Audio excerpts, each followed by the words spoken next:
성부와 성자와 성령의 이름으로 아멘. 예수님과 어머니 하나 되신 성심을 통하여 아버지 뜻에 용해되어 기도드립니다. 사랑하는 아버지, 참 미천하고 그리고 가련하고 그리고 역겨운 인간적인 뜻밖엔 없는 저희들을 포기하지 않으시고 끊임없는 인내와 희생으로 아버지께서 살고 계시는 이 진리의 나라를 매일 가르쳐 주시는 그 위대하신 아버지의 사랑과 그 고결하신 정신과 한없는 인내에 감사드립니다. 예수님과 어머니 하나 되신 성심 안에서 감사와 찬미와 영광과 흠숭을 돌려드리오니 사랑하는 아버지 부디 너그러이 받아주시옵소서. 그리고 저희가 갈망하옵건대 부디 예수님과 어머니의 정신과 가르침과 모험이 저희들의 것이 될 수 있도록 그 속성으로 늘 성모님의 태 안에서 그 태중 안에서 매일 다시 탄생하는 그런 영혼이 되기를 갈망하오니 사랑하는 예수님과 어머니 저희들에게 자비를 베풀어 주시옵소서. 그 은총을 주시옵기를 열절한 뜨거운 갈망으로 청원드립니다. 이 모든 기도 우리 주 예수 그리스도의 이름으로 기도드리나이다. 아멘. 성부와 성자와 성령의 이름으로 아멘. 안녕하십니까. 하느님의 뜻 성교의 피아수녀입니다. 오늘도 한결같이 아버지께서 가르쳐 주시는 성경 안에 담겨져 있는 그 진리의 나라를 여러분들과 함께 학습해 보도록 하겠습니다. 2021년 4월 26일 부활 제4주간 월요일입니다. 요한복음 10장 1절에서 10절까지 말씀입니다. 주님 영광 받으소서. 그때 예수님께서 말씀하셨다. 내가 진실로 진실로 너희에게 말한다. 양 우리에 들어갈 때 문으로 들어가지 않고 다른 데로 넘어 들어가는 자는 도둑이며 강도다. 그러나 문으로 들어가는 이는 양들의 목자다.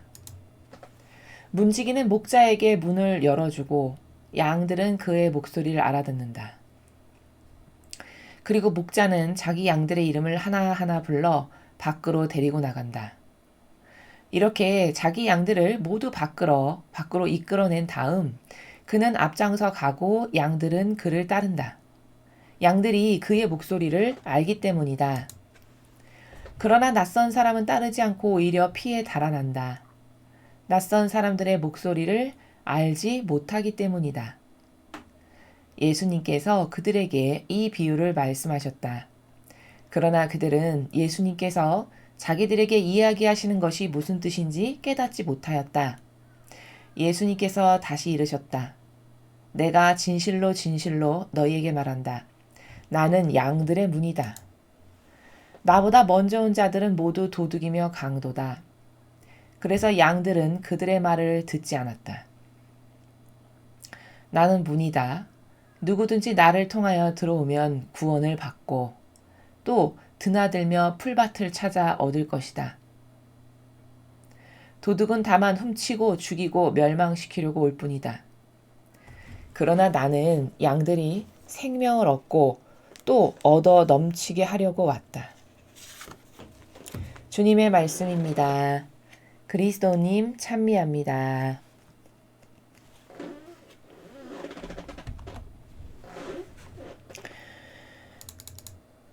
자, 오늘 여러분께서 저와 함께 읽으신 이 요한복음에서 가장 중요한 거는 오늘 이 복음을 하나의 관점으로 요약 정리를 하자면 이겁니다.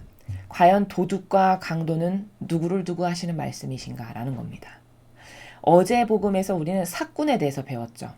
제가 어제 복음 해설을 할 때 그 요한복음에서 가장 중요한 핵심이 되는 단어는 오늘 전체 복음에서 절대 잊어버리면 안 되는 가장 중요한 핵심 단어는 바로 사꾼인데 누가 과연 사꾼인가? 라고 하는 분별의 기준이 명확히 있어가지고 여러분은 이제 그 분별의 기준을 가지고 이교도의 교회에 과연 누가 사꾼인가를 볼 수 있다. 이러면 사꾼을 아는 거다라고 말씀을 드렸습니다. 오늘도 마찬가지로 지금 도둑과 강도가 누군지를 예수님은 가르쳐 주시는 거거든요. 백성들에게 도둑과 강도를 분별할 수 있는 기준을 제시하는 거예요. 그래서 그 기준을 깨달은 사람들이 양들이 저건 도둑이고 강도 하느님의 것을 훔치러 들어온 세력이구나 라고 알아봐서 그 세력과 하나 되지 않게끔 그래서 그 양들을 구하실 수 있게끔 하시려고 이 말씀을 하는 목적이 바로 거기에 있다라는 겁니다. 그러니까 오늘 복음을 다 해설을 듣고 나시면 여러분께서 이 복음을 통해서 오늘 반드시 잊어버리면 안 되는 절대적인 단어가 2개 있는데 도둑과 강도가 과연 누구인가 이걸 아셔야 된다는 것이죠. 자, 예수님께서 이렇게 말씀하십니다. 내가 진실로 진실로 너에게 말한다. 진실로 진실로 이렇게 2번씩 말씀하시는 그 나라는 너무 중요한 진실인데 사람들이 간과하고 잘 모르고 관점 없어서 못 보니까 얘들아 이거 너무너무 중요한 거다. 이 말을 진실로 진실로 이렇게 하시는 겁니다. 이거 너무 중요한 사실이고 진실이니까 잊어버리면 안 된다. 이 나라에서 말씀하시는 거예요. 양 우리에 들어갈 때 문으로 들어가지 않고 다른 데로 넘어 들어가는 자는 도둑이며 강도다. 이렇게 말씀하셨어요. 자, 여기서 양이 나오죠. 양이 누굽니까? 하느님께 속한 백성이에요. 그쵸? 하느님 아버지께 속한 백성. 그걸 양이라고 표현하셨습니다. 근데 그 백성이 모여있는 양 우리가 있는데 그 백성에게 다가갈 때 문으로 안 들어가고 다른 곳을 통해서 들어가는 건 다 도둑이며 강도라고 지금 말씀하시는 거예요. 자, 그럼 문으로 들어간다는 게 과연 뭘까? 예수님께서 여기 말고도 오늘 이 복음 후반부에서도 나는 문이다 이렇게 말씀을 하셨는데 그럼 도대체 문이 뭔지 알아야 될 거 아니에요. 문이라는 것은 예수님이 이렇게 말씀하시죠. 나는 길이요 진리요 생명이다. 나를 통하지 않고는 아무도 아버지께 갈 수 없다. 이렇게 말씀하셨어요. 그럼 거기 통하지 않고 이렇게 말씀하시죠. 그 통한다는 게 바로 내가 문이다라고 말씀하시는 거예요. 그럼 더 상세하고 디테일하게 이야기하면 문이라는 건 뭐냐? 바로 예수님의 모범 있죠. 예수님께서 아버지의 뜻을 행하신 수많은 모범을 성경에서 보여주셨잖아요. 제자들에게 군중들에게 이렇게 아버지 뜻은 이렇게 실천하는 거다. 예를 들면 희생의 정신, 의인의 정신, 고통을 사랑하는 마음, 양을 위해서 목숨을 내놓는 정신 이게 다 아버지의 뜻을 행하신 예수님의 모범이시란 말이죠. 그 모범, 그 방법으로 양에게 다가가야 되는 게 바로 문이라고 하시는 거예요. 또 문은 이렇게도 말씀하실 수 있죠. 예수님의 모범, 방법, 즉 다시 말하면 예수님께서 아버지의 뜻을 하셨던 방법 그대로 해야 되는 게 문으로 들어가는 거예요. 그래서 그것을 성경의 다른 부분에서는 예수님께서 나는 길이요 진리요 생명인데 나를 통하지 않고는 절대 아무도 아버지께 못 간다. 그 말씀은 나를 통하지 않고 내가 했던 방법 그대로 하지 않고는 절대 하느님 아버지께 갈 수 없다. 이렇게 말씀하시는 거거든요. 같은 나라입니다. 이 문이라는 것이. 그래서 문으로 들어가지 않고 즉 내가 한 모범, 내가 아버지의 뜻을 행하는 건 이렇게 하는 거다라고 해서 너희들에게 몸소 보여줬던 다양한 모범, 정신, 가르침 이런 것, 이 방법 말고 다른 방법으로 한다는 건 다 잘못된 도둑이라 강도다라고 말씀하시는 거예요. 그런데 문으로 안 가고 다른 데로 넘어 들어가는 자는 도둑이고 강도다 이렇게 하셨죠. 그럼 다른 데로 넘어 들어가는 게 뭘까요? 정정당당하면 문으로 가겠죠, 여러분. 그렇잖아요. 우리도 내가 집으로 들어갈 때 담 넘어가는 사람이 있습니까? 없습니다. 다 문 열고 들어가죠. 아니, 내 집이기 때문인 거죠. 당당한 거예요. 마찬가지로 정정당당하게 양들을 아버지의 뜻으로 인도하기 위한 그 방법과 목적성으로 가시니까 문으로 들어가시는 거예요. 근데 다른 데로 들어간다는 건 뭐죠? 뭔가 숨겨야 될 게 있고 나를 위한 게 있고 타협할 게 있고 이런 꿍꿍이가 있는 쉽게 말하면 세상적 단어로 표현하면 이런 사람은 다른 데로 들어가야 되겠죠. 그래서 도둑이 집에 있는 물건을 훔치러 갈 때 문 따고 들어가는 도둑 물론 있을 수도 있겠죠. 그러나 거의 담장 넘어가고 은밀한 방법으로 뭐 창문 뚫고 들어가고 이렇게 하죠.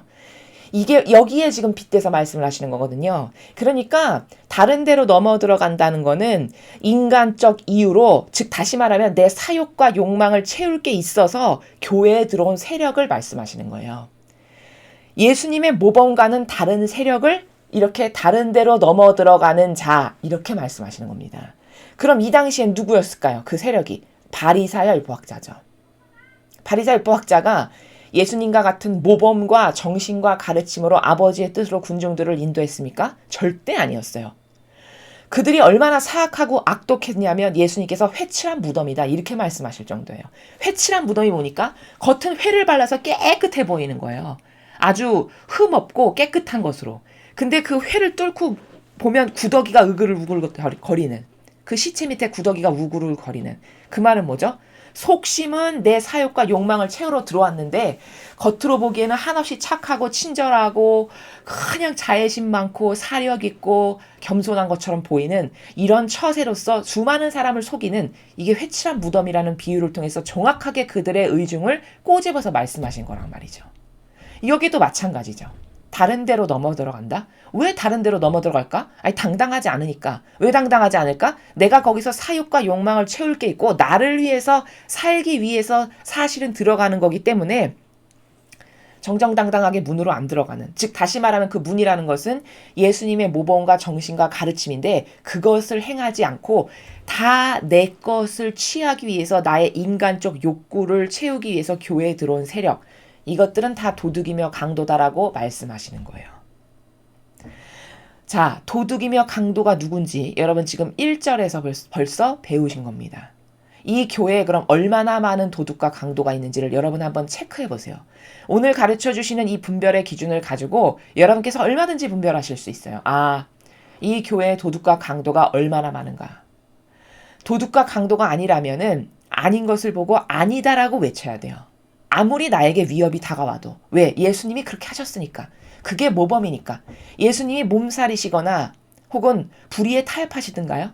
절대 그런 적이 단 한 번도 없으셨어요.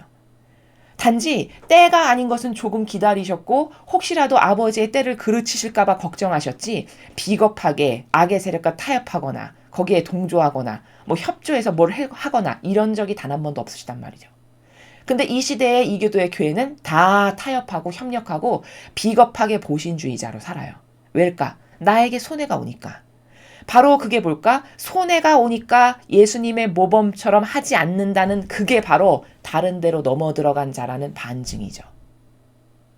예수님이나 어머니처럼 살기 위한 정신으로 무장돼 있다면 나를 돌보는 게 없는데 왜 불의와 타협할까요? 그렇죠?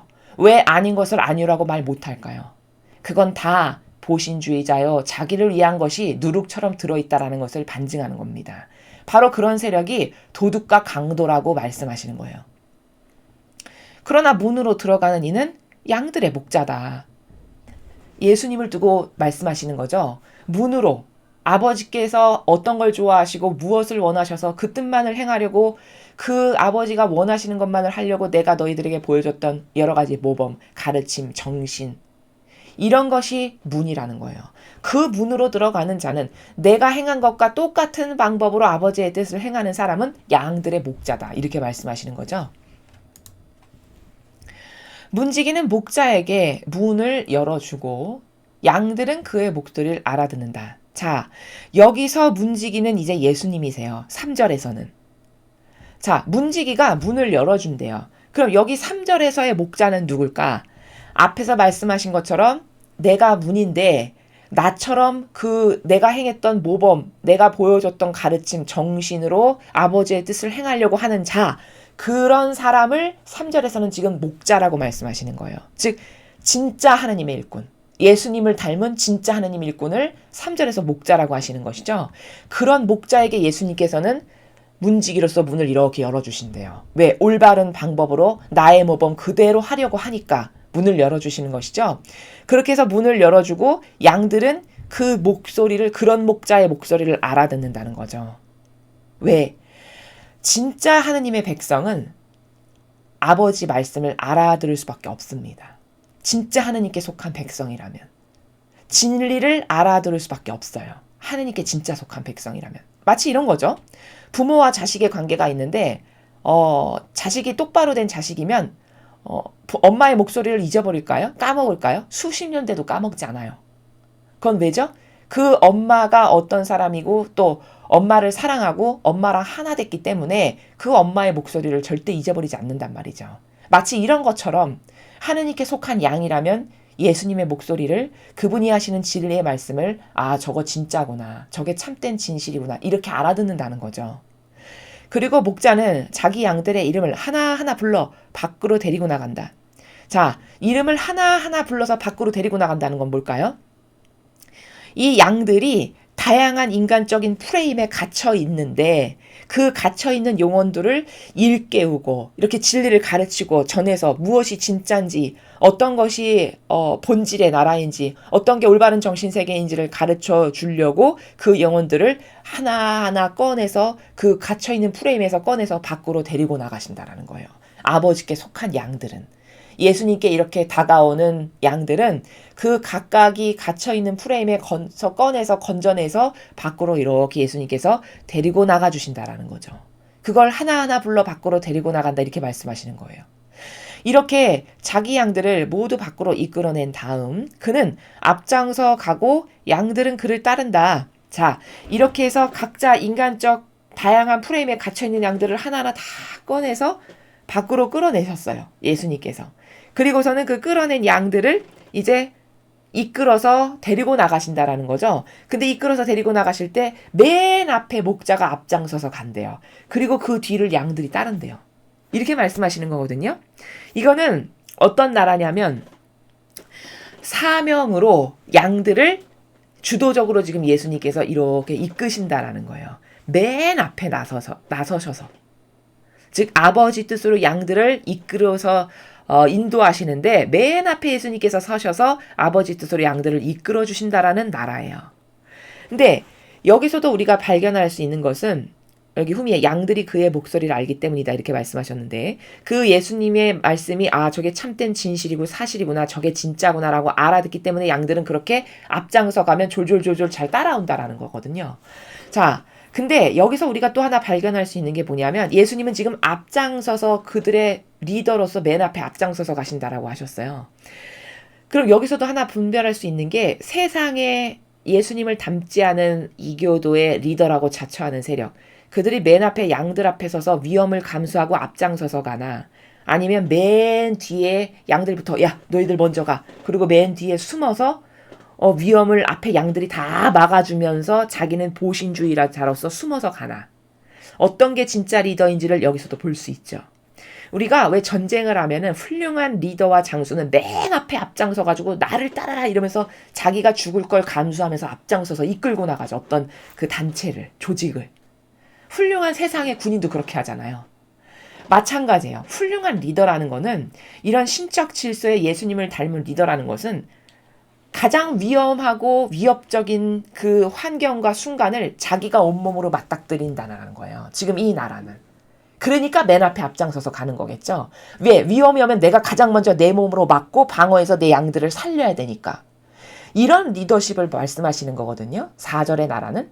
그럼 세상에 어느 누가 이런 리더십을 보이나요? 이런 리더십을 보이는 리더가 지금 세상에 찾아보기가 너무너무 드물고 힘들죠. 심지어 세상의 리더는 그럼 그렇지 못하다고 치더라도 교회의 리더는 그럼 그러면 안 되잖아요. 왜? 난 예수님을 닮겠다고 자원해서 봉사자로 들어왔으니까 그럼 예수님께서 이런 리더시니까 나도 저런 리더가 돼야 되는 거구나. 리더라는 거는 세상의 잘못된 자연법에서나 리더가 좋은 거고 온갖 거 다 누리는 거지 사실 리더는 이 신적인 나라에서의 리더라는 것은 예수님의 삶을 보시면 가장 많이 희생하고 가장 많이 고통받고 가장 많이 처절하게 힘든 게 리더예요. 그걸 할 자신이 있다. 그럼 리더를 해야 돼요.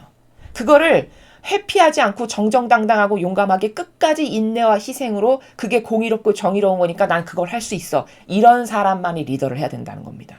특히 교회에서는. 근데 리더다 그럼 좋은 거 모든 거 내 거, 모든 권한도 내 거, 영예도 내 거, 존경받는 것도 내 거.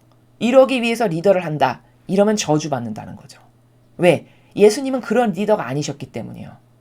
그래서 이렇게 말씀하시잖아요. 제자들에게. 세상의 왕처럼 너희가 무슨 세상의 왕이나 떵떵거리면서 존경받고 사랑받고 영예롭고 온갖 좋은 건 자기가 다 하는 거나 세상의 왕인 거지. 너희는 그런 걸 원하면 안 된다. 이렇게 가르치시죠. 제자들에게. 네가 높아지고 싶어. 그럼 너는 모든 사람의 종이 돼야 돼. 모든 사람을 네가 섬겨야 된다. 예수님이 수행하시고 자처하시는 리더는 이런 리더예요. 그럼 교회는 수도 공동체는 누가 장상이고 리더다. 그럼 이것부터 물어봐야 됩니다. 당신 장상을 하겠어? 리더를 하겠어? 그러면 당신 리더라는 거는 제일 많이 희생하고 제일 많이 고통스러워야 되고 제일 많이 핍박받고 제일 많이 욕먹고 그리고 모든 힘들고 나쁘고 고통스러운 건 다 당신 것인데 당신 이래도 리더를 할 거냐? 이걸 먼저 물어보고 사인을 해야 돼요. 저는 그래도 하겠습니다. 예수님 닮은 리더를. 그럼 이런 사람이 리더를 해야 된다는 거죠. 그래야 그 공동체에 희망이 있는 거고 그래야 그 교회에 희망이 있는 겁니다. 그래야 그 조직은 망하지 않아요. 예수님의 모든 희생으로 온 인류를 살리신 것과 같이 그렇게 훌륭한 리더 하나가 똑바르게 어떤 교회나 나라나 국가나 공동체나 가정을 이끌면 그 가정이나 국가나 교회는 절대 망하지 않죠. 이 사람의 희생을 보고 모든 사람이 감화받을 거고 모든 사람이 감동받을 거고 그러니 그 수하에 따르는 모든 사람들도 저도 그런 리더 할게요. 이렇게 될 거라는 겁니다. 이게 훌륭한 나라인 거고 이게 훌륭한 교회 공동체인 거고 훌륭한 수도회인 거고 훌륭한 가정은 이래야 된다는 거예요. 여기 앞장서서 내가 가면 양들이 나를 따른다라는 건 그런 리더를 말씀하시는 거예요. 그럼 여러분은 이 교회에 과연 이렇게 예수님처럼 모든 박해와 핍박을 내가 온몸으로 다 맞을 테니 내 양들은 내가 다 보호할 거다 라고 해서 맨 앞에 나서서 모든 고통과 희생과 극기와 박해와 이런 걸 온몸으로 맞으면서 양들을 아버지께로 이끄는 리더를 여러분은 보셨나요? 이 교회에 그런 리더가 있던가요? 만약에 그런 리더가 존재한다면은 이 지경이 되고 이렇게 많이 잘못되고 이렇게 변질되었을 때 입 다물고 아무도 말하는 사람이 단 하나도 없다는 것은 그런 리더가 없다는 반증이에요. 왜? 손해날 것을 두려워해서 올바른 말을 안 하는 건 이미 이런 예수님의 정신과는 다른 겁니다. 예수님이 바리사의 잔치상에 가서도 옳은 말을 하시죠. 어떻게 말씀하시죠? 너 이 사람들 이렇게 유지들 뭐 돈 많은 사람 뭐 바리사의 율법학자 온갖 떵떵거리는 이런 사람들 다 잔치에 초대했지. 넌 이런 사람 초대하면 하늘나라에서 받을 상급 하나도 없다. 네가 잔치를 벌여서 초대하려거든 다리 저는 자, 몸 아픈 사람, 중풍병자, 뭉둥병 환자 이렇게 소외되고 핍박받고 그래서 하나도 너에게 갚을 게 없는 사람들 너는 그런 사람들을 초대해야 된다. 이렇게 옳은 말을 하시죠. 심지어 남의 집 잔치집에 가서도. 이게 뭘까?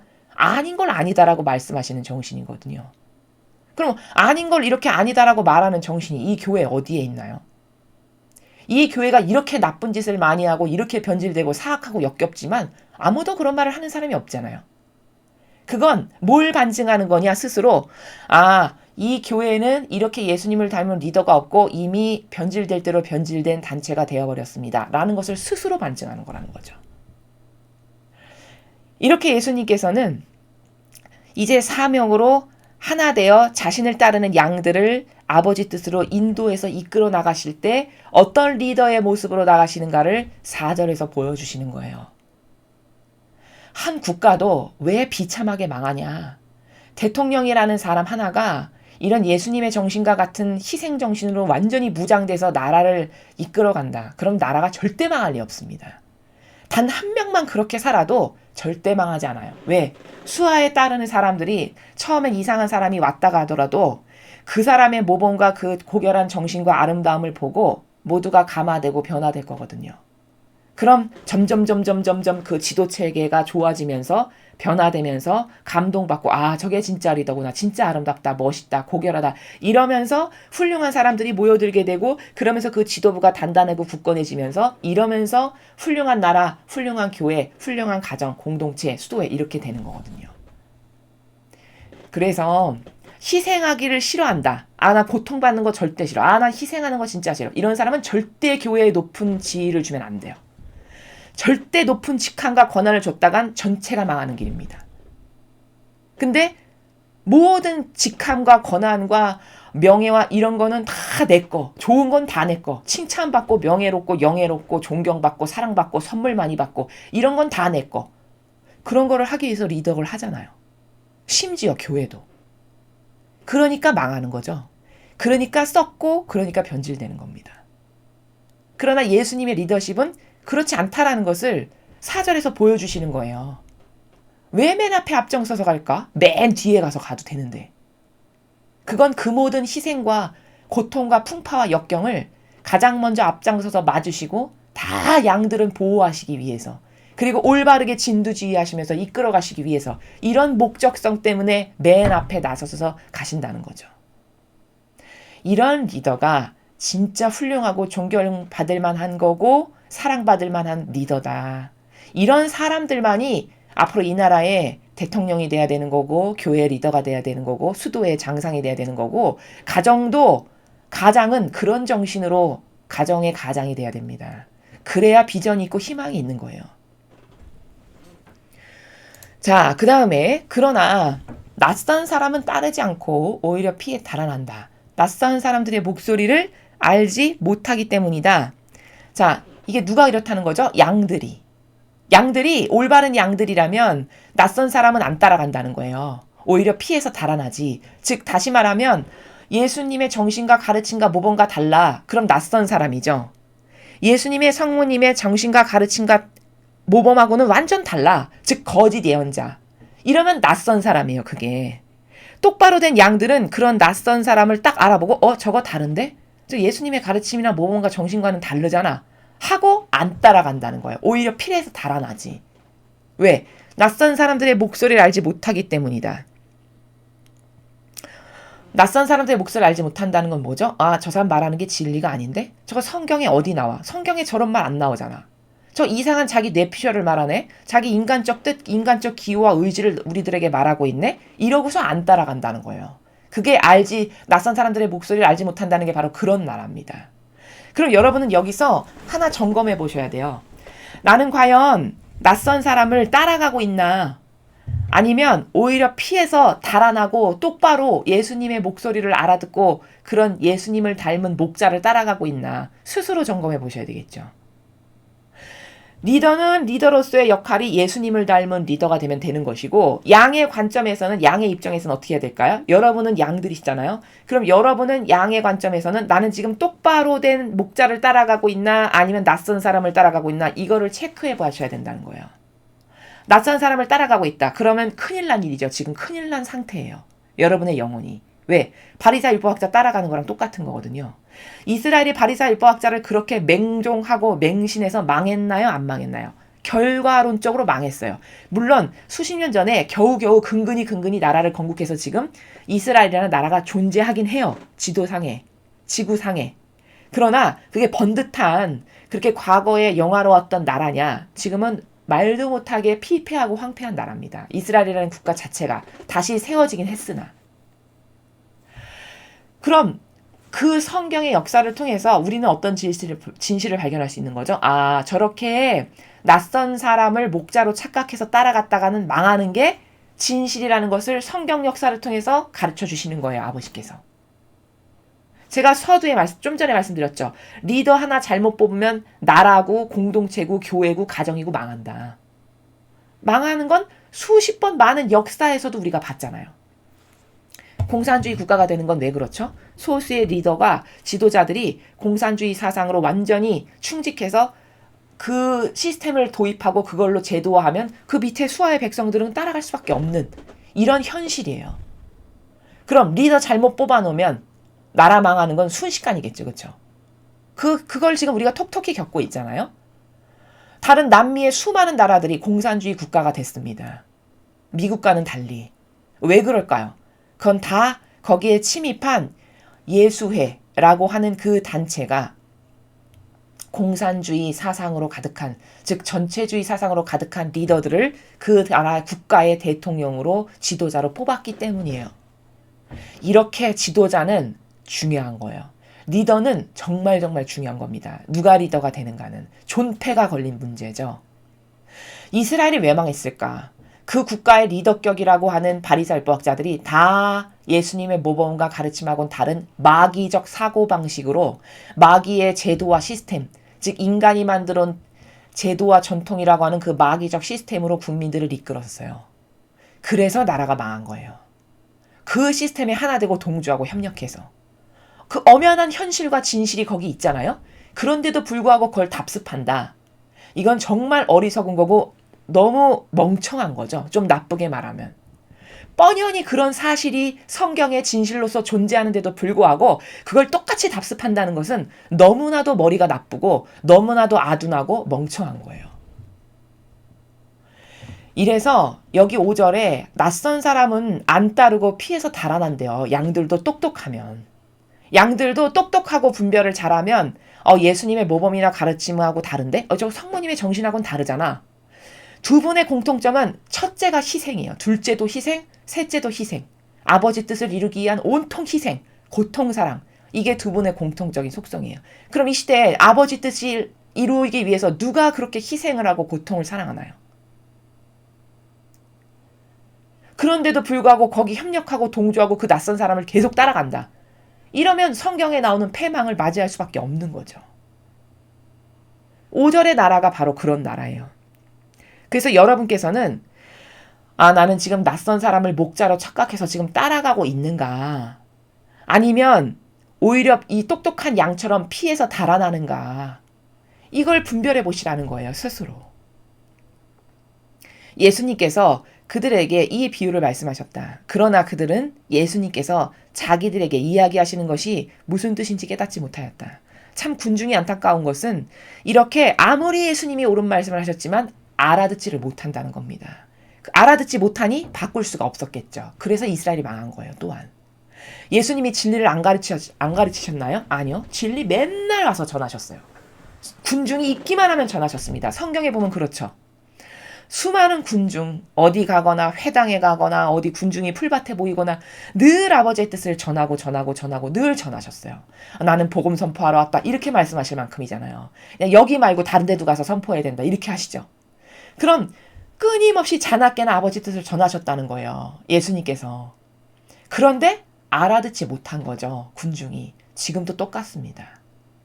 이렇게 아닌 것을 아니다라고 저희가 매일 외치지만 이걸 알아듣고 똑바르게 반영할 양들이 많지 않다는 것이 참으로 안타깝고 비참한 현실인 거고 그것으로 아버지는 비통함을 느끼시는 거예요. 왜일까? 사고방식이 이미 마귀화돼서 이미 제도와 전통과 시스템에 물들 만큼 물들어서 수십 년을 그 사고방식으로 살다 보니까 그것이 이상하다라고 전혀 느끼지를 못해요. 아무리 외쳐도.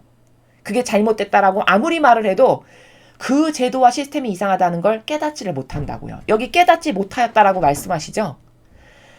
그러니까 예수님께서 이렇게 말씀하시잖아요. 메시지에서. 내가 과연 재림에서 다시 왔을 때 나를 알아볼 사람들이 양들이 과연 몇 명이나 될까 모르겠다라고 말씀하십니다.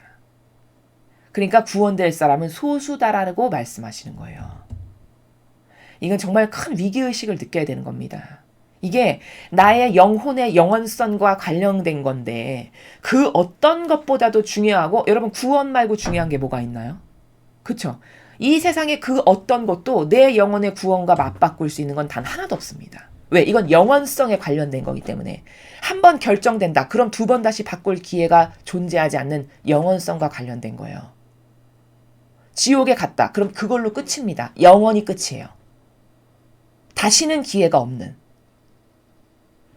그럼 이렇게 나의 영혼과 직결타에 관련된 이 구원 말고 과연 이 세상에서 이 한시적인 목숨으로 살아가는 우리에게 이것 말고 중요한 게 뭐가 있을까요? 그 중요성조차도 깨닫지 못하는 게 대다수의 사람들이에요. 그러니까 관심이 없는 겁니다. 예수님께서 말씀하시죠. 메시지에서도 아버지께서. 요즘 세상에 구원에 관심이 없다고. 그게 제일 중요한데 사실은. 목숨보다도 더 중요한 게 구원이에요. 내 영혼의 영원성과 관련된. 그러나 관심도 없고 뭐 내 사고방식이 아무리 마귀랑 같이 살지만 마귀랑 같이 사는지도 모르고 누가 그걸 당신의 사고방식이 잘못됐다라고 그냥 가르쳐주지만 관심도 없고 이런 이 시대의 현실, 이런 비참한 현실.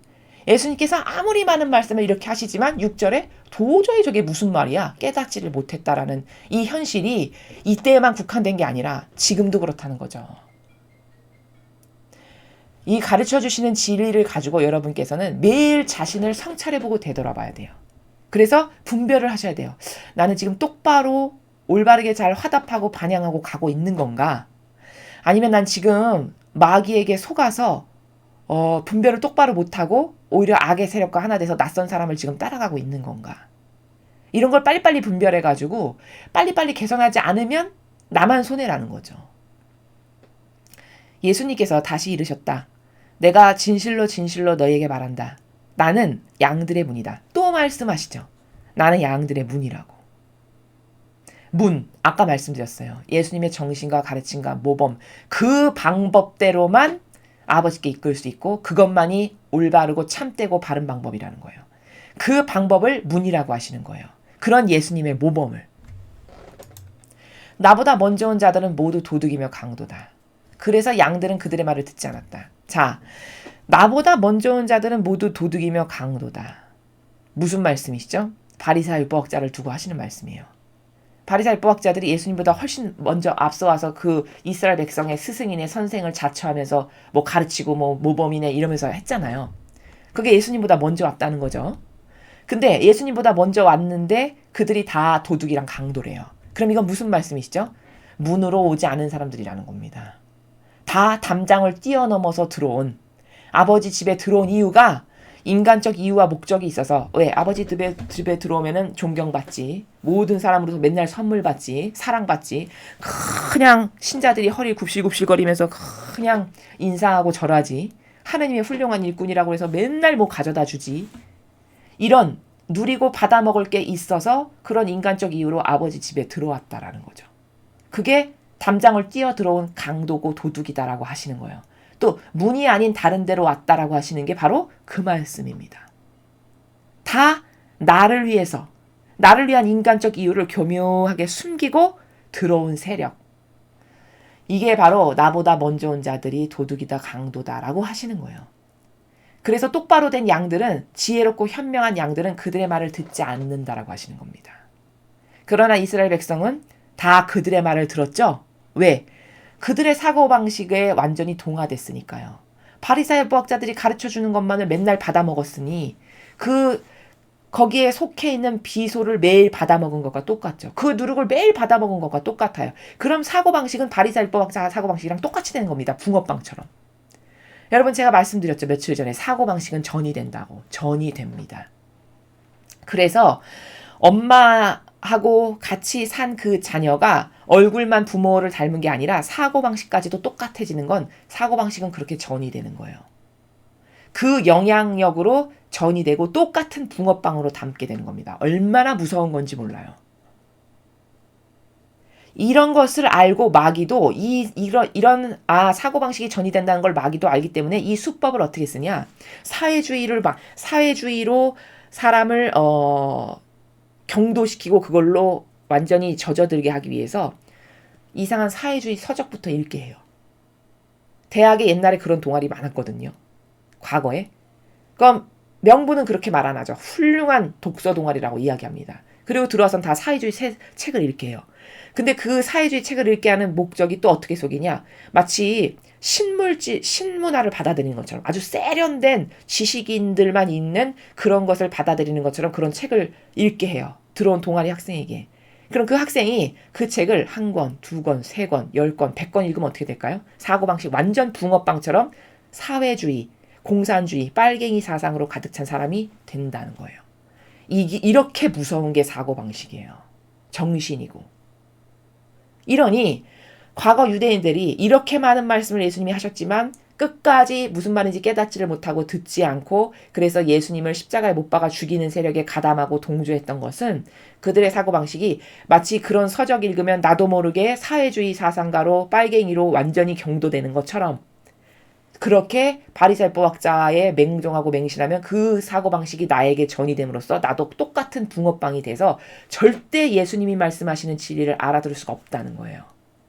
이게 이 시대의 이교도의 충직하게 맹신하는 신자들의 사고방식이 다 똑같이 그렇다라는 것을 확인할 수 있습니다. 그래서 나보다 먼저 온 바리새와 율법학자들 다 도둑이며 강도다. 얻을 게 있고 취할 게 있고 사욕과 욕망이 있어서 아버지 집에 들어온 거지, 나처럼 희생하고 양들을 대신해서 나처럼 죽기를, 아버지 뜻을 이루기 위해선 죽음도 불사하는 게 예수님의 정신이시잖아요. 그런 죽음도 불사하는 정신으로 아버지 집에 들어온 게 아니라는 거죠. 그러니까 도둑이며 강도죠. 그래서 똑똑하고 현명한 양들은 그들의 말을 안 듣는다는 거예요. 그러나 그런 양들이 소수라는 거죠. 과거에도 그랬고 이 시대도 그렇고. 나는 문이다. 누구든지 나를 통하여 들어오면 구원을 받고 또 드나들며 풀밭을 찾아 얻을 것이다. 나는 문이다라고 또 말씀하세요. 나의 모범, 정신, 가르침, 이것만이 아버지께로 갈 수 있는 유일한 방법이고 문이다. 이 말씀이세요. 그렇기 때문에 그 문을 통해서 들어오면 너희는 구원을 받을 거고, 즉 나를 통하여 들어온다는 건 그러한 예수님의 정신과 가르침, 그 모범을 통해서 너희가 아버지께 다가오면 구원을 받을 거고, 또 풀밭을 찾아 얻을 거다. 너희에게 필요한 그런 무한한 양식과 풍요가 너희에게 아버지께서 주실 것이다. 이런 말씀이시죠. 도둑은 다만 훔치고 죽이고 멸망시키려고 올 뿐이다. 그러나 나는 양들이 생명을 얻고 또 얻어 넘치게 하려고 왔다. 자, 도둑 그리고 강도 두 단어가 오늘 성경에 등장하는데, 자, 도둑은 뭐죠? 남의 집에 몰래 들어와서 훔쳐 달아나는 세력이죠. 그러니까 이 도둑이라고 하는 것의 의미는 이거예요. 신자들에게 몰래 다가와서 훔쳐가는 세력. 과거 바리새인법 학자들처럼 이 시대의 이교도의 그런 세력들, 바리새인법 학자의 정신을 계속 계승한 그런 이교도의 예수님의 모범과 정신과 가르침과 다른 모든 사람이 다 이런 도둑이죠. 그들은 신자들에게 왜 가까이 다가갈까? 신자들을 위해서 목숨을 내놓으려고? 그들을 보호하려고? 지키려고? 아니죠. 가까이 다가가는 이유는 다만 훔치고, 이렇게 말씀하셨어요. 훔치려고 다가간다는 거예요. 신자들이 가지고 있는, 양들이 가지고 있는 돈 있고 물질 있고 뭔가 좋은 것이 있어. 그럼 그걸 훔치려고 가까이 친절하게 다가간다는 거죠. 그렇게 훔치고 또 죽이고 멸망시키려고. 죽이고 멸망시키는 건 뭐죠? 사람 목숨을 죽인다는 말인가요? 그게 아니죠. 영혼을 죽이고 멸망시키려고 다가온대요. 자, 어떻게 죽이고 멸망시키는 건가, 영혼을? 성경 안 가르쳐요. 그럼 죽이고 멸망시키는 건가요? 아닌가요? 그렇죠. 왜? 무엇이 옳고 그른지를 분별 못하게 하니까 죽이고 멸망시키는 거예요. 왜? 똑바로 선택을 할 수가 없게 되겠죠. 성경을 가르치지 않고 진리를 가르치지 않아요. 그러면 뭐가 옳은 건지 참된 건지 바른 건지 어떤 게 선인지 어떤 게 악인지 알 수 있나요? 알 수 없죠. 그럼 악을 선택하고 나를 망하게 하는 것과 하나 되고 이렇게 하겠죠. 이러면 죽고 멸망한 거예요. 영혼이. 그러려고 다가온다라는 거죠. 도둑이. 즉 도둑은 신자들이 가지고 있는, 양들이 가지고 있는 걸 훔치려고 다가오는 거고, 강도는 뭐죠? 강도질은 강제로 묻지도 않고 뺏어가는 거죠. 그럼 이 강도로 들어왔다는 건 이 아버지 집에 어떤 목적으로 들어온 거죠? 아버지 권한을 가로채고 강도질하는 거예요. 강제로. 아버지만이 받으셔야 될 권리가 있죠. 그렇죠? 그 어떤 누구도 침해할 수 없는 아버지만이 받으셔야 될 권리가 명확히 존재해요. 아버지께서 주권자로서 창조주로서 우리 모두의 주인이고 아버지로서 받으셔야 될 권리가 있단 말이죠. 그건 아버지만 받으셔야 될 권리예요. 근데 그 권리를 다 강도질해요. 그래서 내가 아버지 자리에 앉는 거죠. 그래서 우상으로 떠받침을 받아요. 그냥 양들이 아무것도 모르고 그냥 맨날 절하고 인사하는, 이게 우상으로 섬김을 받는 거예요. 이게 강도질을 한 겁니다. 아버지의 권한을 강도질한 거죠. 이렇게 아버지 권한을 가로채서 다 자기가 왕처럼 사는 거. 그래서 신자들에게 우상 숭배받고 떵떵거리면서 살고 모든 권한도 모든 선물도 좋은 것, 영예 이런 건 다 내 거. 이게 아버지의 모든 권한을 가로챈 강도예요. 이런 도둑과 강도가 과거 바리사야 율법학자였고 이 시대 이교도의 나는 자원한 아버지의 일꾼으로 들어온 봉사자입니다 라는 사람들의 대다수가 다 이런 도둑과 강도라는 겁니다. 그들은 왜 왔다고요? 예수님께서 말씀하시죠. 목적을 훔치려고 왔대요. 그래서 이렇게 말씀하시잖아요. 양의 가죽을 벗겨가지고 그 양 가죽으로 좋은 옷 해입는다는 거죠. 그럼 양에게 다가간 목적은 뭐죠? 양에게 때 되면 물도 먹이고 풀도 먹여서 토실토실하고 예쁘고 아름다운 양이 되게끔 하려는 게 아니고, 가까이 다가가서 기회를 딱 봤다가 저 털을 언제 깎으면 될까? 저거 언제 죽여버릴 수 있을까? 호시탐탐 기회를 노리다가 결정적 순간에 가서 죽이고 털 깎아가지고 아주 부드러운 털로 옷을 해입는. 이렇다라고 예수님께서 말씀하시잖아요. 그 목적으로 양에게 다가온다는 거죠. 그걸 바로 여기서 훔치려고 다가왔다라고 하시는 거예요. 훔치고 죽이고 멸망시키려고. 그 영혼을 죽이고 멸망시키려고. 성경 안 가르치고 매일 인간적인 내 뜻을 가르쳐요. 예를 들면 지옥은 없습니다. 단지 영혼이 소멸하는 것일 뿐. 성경에 어디 그런 말이 나오나요? 아, 유황불에 집어던져져서 이를 박박 깔면서 울며 불며 이렇게 한다라고 써 있잖아요. 계시록에. 그럼 그게 지옥이잖아요. 근데 그런 지옥이 없대요. 그럼 이건 하느님이 만들어 놓으신 그 질서와 법칙을 파괴시키는 자죠. 경계를 허물고. 이런 말을 서슴없이 해요. 또 인간 중심. 하느님은 인간을 사랑하십니다. 그러니까 인간 중심, 인간이 먼저다. 이런 말을 합니다. 어디 인간이 먼저라고 성경에 어디 나와 있나요? 그런 질서가? 예수님은 항상 아버지가 먼저셨어요. 첫째도 둘째도 셋째도 늘 아버지가 먼저야 되는 게 맞습니다. 계명에도 1계명이 뭐죠?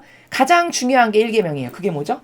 아버지를 사랑하기를 그냥 사랑하는 것도 아니고 마음을 다하고 정신을 다하고 목숨을 다하고 힘을 다해서 사랑하라가 1계명이에요.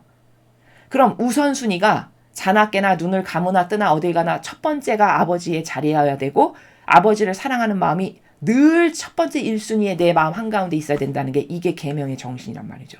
근데 그거 다 폐기 처분하고 필요 없어. 인간 중심. 엄청 착해 보여요. 소외된 자를 사랑해야 되고 존중해야 되고 엄청 착해 보입니다. 하느님보다 더 착한 세력처럼.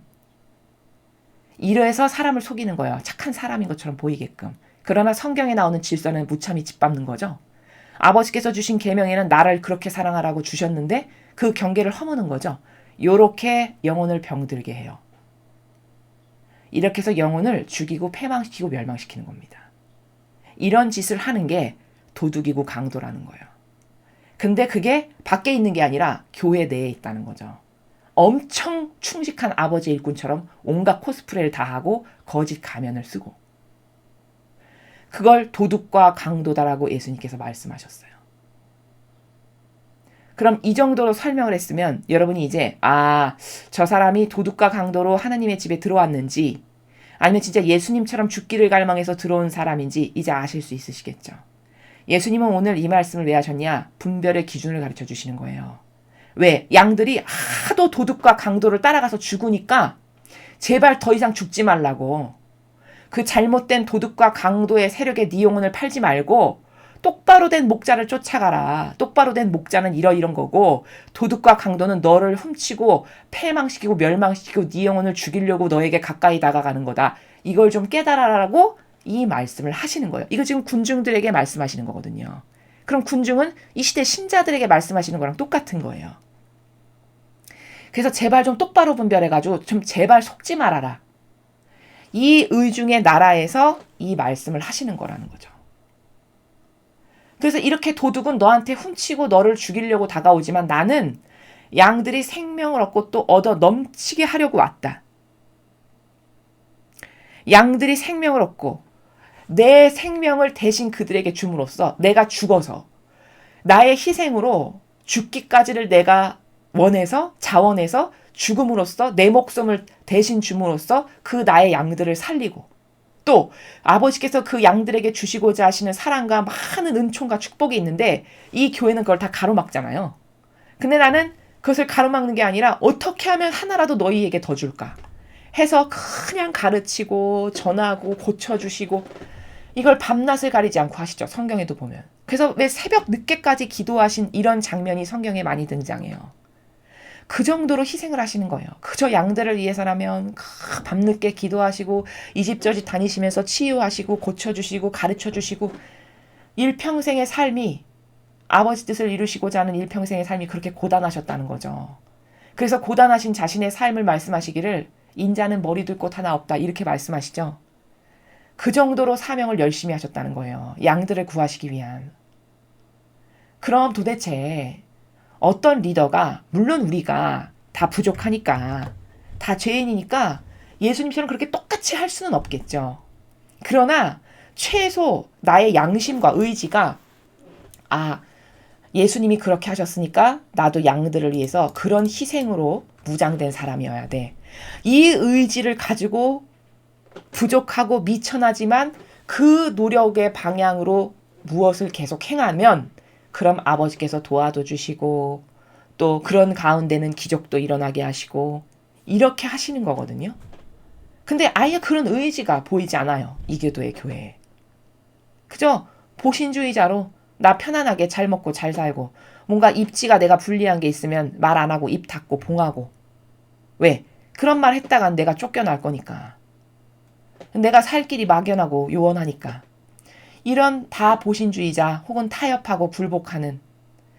그래서 이사야서에서 말씀하시잖아요. 내 그 일꾼이라는 것들은 짓지도 못하는 개들. 이렇게 말씀하시죠. 바로 그게 이 시대를 두고 하시는 말씀입니다. 그래서 오늘은 여러분께서 이 요한복음을 통해서 반드시 잊어버리면 안 되시는 것이 도대체 도둑과 강도가 어떤 세력을 두고 하시는 말씀이신가? 도둑과 강도는 도대체 누군가? 라고 하는 분별의 기준을 배우셨으면, 확실히 깨달으셨으면 그걸로 오늘 이 성경을 다 이해하신 거다라고 보실 수 있습니다. 그리고 여러분께서 배우신 그 기준을 가지고 무엇인가를 분별해야 될 일이 생길 때 그 기준을 가지고 유심히 아주 섬세하고 디테일하게 바라보시면 저기 예수님의 정신의 세계가 보이는지, 그 정신에서 맺은 열매가 있는지, 이런 것을 여러분이 확인하시고 잘못된 도둑과 강도에게 하나 되셨다가는 여러분의 영혼이 패망하는 길이라는 것을 꼭 명심하시기 바랍니다. 이상으로 2021년 4월 26일 부활 제4주간 월요일 복음회설을 마치겠습니다. 감사합니다.